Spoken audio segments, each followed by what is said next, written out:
Hey there friends and neighbors, Brent here, for Pester's Farm. Welcome back to the farm. A few videos ago we did a talk regarding timber stand improvement versus forest stand improvement and how to manage your forest for your desired outcomes. In that video we did some TSI, FSI, where we took down some trees to open up the canopy and allow some light to come in. We also had some government contractors come out here and do a hack and squirt process for us that's also going to allow a lot of sunlight to come in the spring. In addition to that, we've had to do some cutting back here, and you can see in here behind me there's some down timber for our power lines to come in here on the property through the right-of-way. All right, y'all, way down here in the bottom there is a telephone pole that has power lines that run parallel to the road here, left to right, right to left, what have you. We are going to get our power installed off of that pole down here that is in, this year it was corn, last year it was beans. Typical crop rotation, corn, beans, but we'll come off that pole down there and we'll bounce up to the hill here. And then once we get to the hill here, we'll bounce on up here across the property line and we'll go right in here where this stake is. Now the power line company says that you have to have a 30-foot clearance from that pole ground to sky. So basically 30 feet siloed. So you can see here we've cut some trees. We've cut some other ones here. There's one over here. There's another one down here. There's been some clearing here at the fence line and a little bit done here on the other side of the fence. Some of these trees here on the other side of the fence will still have to come out, but for the most part, we have got our side done here. I've been working on getting this area cleared here for our power lines to come in for about a year now, and I knew that before I even started, I was going to have some big timber on the ground here that I would have to deal with. And so I looked and thought really long and hard about what I felt would be the best multi-use type of implement here for the farm. I could have gone with just your standard root rake grapple that you see all over YouTube and everywhere else. You know, it's just a big claw. That would have worked for this, but it is, for all intents and purposes, just a single-use item, right? What else can you do with that besides just push rocks or roots or branches or pick up logs? That's about it. So when I was considering how to deal with the down timber and all the brush that was going to come out of taking these trees down, I wanted something that would not only address that issue but could also serve other uses on the farm. So that's why I went with the Pallet Fork Grapple combo. It is exactly that. It's pallet forks on the bottom and it's got a couple of teeth on the top, and it is just a big pincher, right? With that item, not only am I able to address slash piles and down timber that I need to move, I can also pick pallets up. I can move IBC totes with it. I can move feed grain bins or feed grain tote bags. You know, whatever the case may be, the pallet fork aspect of this attachment gives me so many more utility functions over a root grapple or root rake. It's not even a comparison. They're just leagues apart. So I will say the only thing that I wish I had done with this particular attachment is gone with the 4-foot pallet forks, 48 inches, instead of the 3-foot or 36 inches.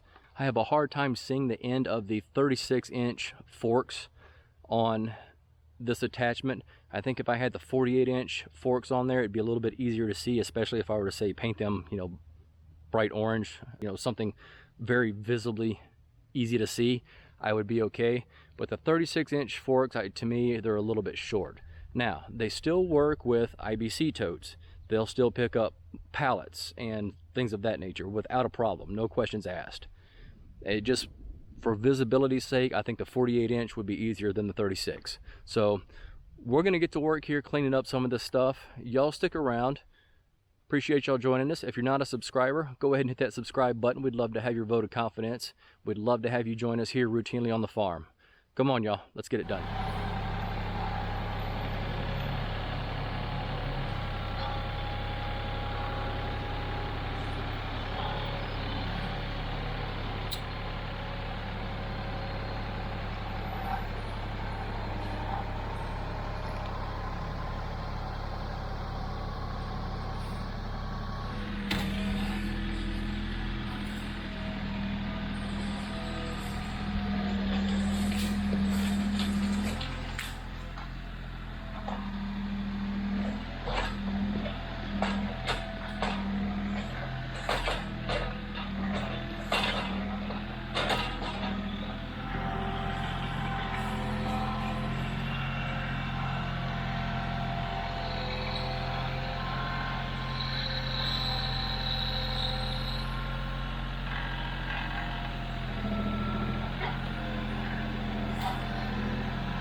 All right, y'all, that's going to do it for us here today. I believe we've got it all done. We may have one more tree to take down here. I'm going to have to do some measurements to see if it's within the 30-foot threshold there. It's got some limbs that are hanging out towards the place where we need to put in that utility pole. So it's going to be close. We'll measure it out and see. If by chance it does have to come down, we'll get some video and we'll show it to you. That'll be fun. All right, y'all. Hope you enjoyed the video. Hope you're having a great week. If you would, go ahead and hit that subscribe button. We certainly would appreciate it. We'll see y'all on the next one. Thanks. Bye.